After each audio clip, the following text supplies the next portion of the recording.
तो आज की अगर केएसई 100 इंडेक्स की आज की परफॉर्मेंस देखी जाए, आज 4 तारीख 4 मई 2026 की, तो ये 164,000 के लेवल को टच करने वाला आज के दिन का इंक्रीज 0.59% है। और ये जो वेबसाइट मैं यूज कर रहा हूँ ये सरमाया की है और इसका पेड सब्सक्रिप्शन है, दैट्स व्हाई इसमें बहुत सारा डाटा है जो कि मुझे देखने को मिल जाता है, तो वीडियो के लिए भी ये डेफिनेटली अच्छा है। बाकी आज के देख लेते हैं। सीमेंट सेक्टर इधर रेड में नजर आ रहा है और बैंक्स में मिजान बैंक -1.13% हुआ है, लेकिन anyways it's like big cap stock, तो फिर इतना मैटर नहीं करता। सीमेंट्स में देखें तो सीमेंट सेक्टर ओवरऑल -4.51% नीचे आया है। तो खैर आज का दिन तो पॉजिटिव रहा है। लास्ट जो क्लोजिंग हुई थी जो फ्राइडे को, तो तब नेगेटिव में था। तो देखा जाए तो आज का टॉप मूवर जो था वो यूबीएल है, एफएफसी है, एमसीबी बैंक है, ओजीडीसी, हबको, पीपीएल, सासगार engineering system, lucky cement, bank of Punjab. तो ये बड़े वेल नोन स्टॉक्स हैं जो कि आज के टॉप मूवर्स रहे हैं। और टॉप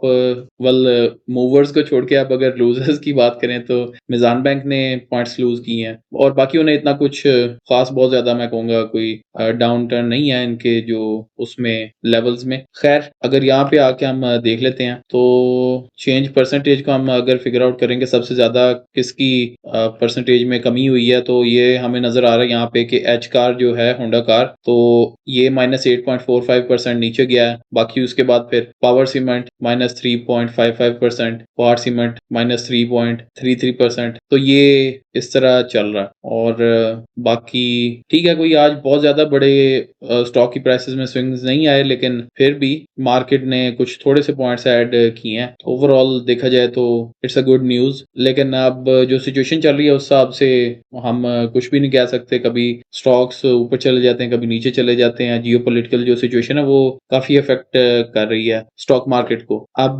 इधर मैंने फुल पेज स्क्रीनशॉट लिया था एक, हाँ ठीक है, ये वाला फुल पेज स्क्रीनशॉट लिया है। इसको हम एआई से एनालाइज कर लेते हैं। तो मैं एक यूज करता हूँ tool Grok AI large language model है, और अगर आप लोग यूज नहीं करते आपको भी डेफिनेटली इसको देखना चाहिए। यहाँ पे मैं इसको ले आया हूँ और इसके साथ एक कन्वर्सेशन स्टार्ट की, उसमें मैं इसको ड्रॉप करूंगा और देखते हैं कि जो चीज हम अगर कुछ मिस कर गए हैं तो ये उसको आइडेंटिफाई कर ले और हमें समरी भी दे दे। तो लेट्स सी, साथ में अपनी कॉफी भी पीते हैं, देखते हैं क्या इसने हमें एनालिसिस करके दिया। 954.77 पॉइंट्स का इंक्रीज हुआ है। मैं जरा एक मिनट इसको थोड़ा जूम कर लेता हूँ ये स्क्रीन को, ताकि आप लोग इसको अच्छे से देख सकें। तो ठीक है, intraday movement, the index showed a steady upward bias throughout the session as visible in 1D chart with a green shaded area indicating consistent buying interest. तो बाइंग इंटरेस्ट डेफिनेटली हमें नजर आया और अपवर्ड बायस भी था, लेकिन बायस अब बहुत ज्यादा स्ट्रॉन्ग नहीं मुझे नजर आया। Positive momentum across major indices suggest broad based participation rather than just a few heavyweights driving the rally। ठीक है जी, ये चीज भी समझ में आ रही। ठीक है, और यूबीएल ने सबसे ज्यादा पॉइंट्स गेन किए, उसके बाद एफएफसी, एमसीबी, ओजीडीसी, ये हमने डिस्कस कर लिया। एक इसने पॉइंट लिखा कि the points to expectations around potential rate cut by State Bank of Pakistan और stable oil commodity prices benefiting local explorer। तो रेट्स तो इंक्रीज हुए हैं, खैर कट तो नहीं हुए। और नोटेबल ड्रैग जो था वो मिजान बैंक लिमिटेड का था, और रेड में सीमेंट्स हैं, टेक्सटाइल, ऑटोटेक में कुछ नाम हैं जो कि नेगेटिव में रहे हैं। अच्छा, several mid to small cap showed 3 to 8% moves. ठीक, banking and fertiliser names dominating in the green zone. तो आज का दिन फिर डोमिनेट किया है बैंकिंग ने और फर्टिलाइजर सेक्टर ने। अब इसके बाद ठीक है, बुलिश बायस था ओवरऑल। फॉरवर्ड आउटलुक ये दे रहा है जी ग्लोबल ऑयल प्राइसेस, और कुछ एक्यूरेट नहीं हो सकता डेफिनेटली। स्टेट बैंक ने अपना वो इंक्रीज तो किए हैं जो इंटरेस्ट रेट्स हैं। Technical level to watch, sustaining above 163,000 with volume support could target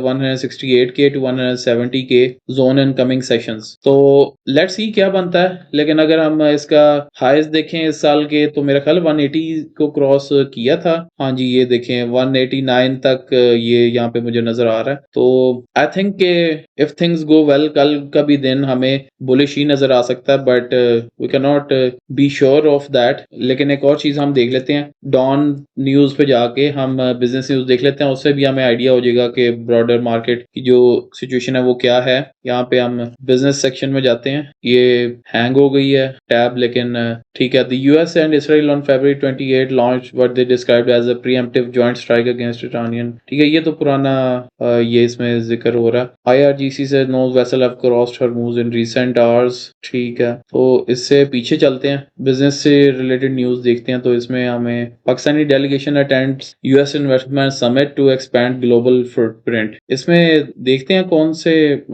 ये जो डेलीगेशन है इसमें कौन लोग हैं, अगर हमें मिल जाए कुछ इसका जिक्र। एंटरप्रेन्योर्स एंड बिजनेस लीडर्स, ठीक है। इसमें अभी तक तो कुछ नहीं इधर मुझे नजर आया कि कौन से टॉप बिजनेस लीडर्स हैं जो कि जिन्होंने ये समिट अटेंड किया है। लेकिन in February finance minister Mohammad Aurangzeb met with US commerce secretary Howard A Lutnick in Washington. इसकी उन्होंने ट्वीट भी की थी और ये मुझे याद है, मैंने ये देखी भी थी, ये वाली उनकी पोस्ट थी, ये इधर है, ये 2 महीने पुरानी है। इसके अलावा देखते हैं बिजनेस वर्ल्ड में क्या चल रहा है। Bulls help PSX rebound by 900 points. इसको भी पढ़ लेना, देख लेना, मेरा ख्याल है अच्छा होगा। अच्छा, ये आज का है या ये इसकी डेट इसमें चेक करनी पड़ेगी, मई 4 का ही है, लेकिन अच्छा ये ठीक है। ओवरऑल ये बता रहा है कि top decliners were Zohrabad sugar mill down to 10%। अच्छा, खैर ये चीजें सारी हमने कवर कर ली हैं। वो ये स्मॉल कैप्स में उनका भी ये बीच में अकाउंट कर रहा है सारा कुछ, तो ये पढ़ने वाली चीज है। Analyst have warned that Pakistan's inflation is likely to remain in double digits if the surge in oil price persists amid the unresolved Middle East conflict, adding that rising costs and disrupted imports are already straining the country's external position. अब ये जो situation है इसमें फिर मुझे लगता है कि स्टॉक्स शायद उतना अच्छा फिर ना परफॉर्म कर पाए जितना ये पहले कर रहे थे, ये सारे जो सिचुएशन थी उससे पहले। लेकिन खैर क्या इसके बारे में कहा जा सकता है। एनीवेज ठीक है, और देखते हैं कोई अगर इंपॉर्टेंट बिजनेस न्यूज है उसको भी देख लेते हैं। Planning minister summons meeting after Chinese firm sudden shutdown announcement. ठीक है, ये इसमें क्या बता रहे हैं जी, इसको हम चेक कर लेते हैं। Federal planning and development minister Ahsan Iqbal has convened a meeting of the authorities concerned on Monday in Islamabad to review the situation created by Chinese companies sudden announcement of closing all its operation in Pakistan and China as well as a factory in Gwadar Hanggang group. इसको भी देख लेते हैं इधर। ठीक है, ये इधर तो नहीं आ रहा, ये कुछ और रिजल्ट्स दे रहा है। लेकिन anyways coming back to the news, issued a statement on Friday citing administrative policy and other hurdles in running its business. हाँ, ये तो बड़ा कंसर्न वाली बात है। However, Prime Minister Shehbaz Sharif and Planning Minister took the notice of company's announcement and immediately directed the authorities concerned to review its grievances and ensure their immediate resolution. हाँ बिल्कुल, resolution तो होनी चाहिए। और ये जो FDI है, foreign direct investment, ये बड़ी मैटर करती है पाकिस्तान जैसी मार्केट के लिए। और बाकी यूट्यूब पे भी हमें कुछ कमेंट्स आ रहे हैं। हाय जी, कैसे हैं आप सब? अगर आप लोगों का कोई क्वेश्चन है स्टॉक से रिलेटेड तो आप कमेंट्स में डालिए, उसको मिलके देखते हैं। तो ये चीजें मार्केट की ओवरऑल सिचुएशन हमने चलें देख ली है, और मैं भी अपनी कॉफी साथ साथ फिर पीता हूँ।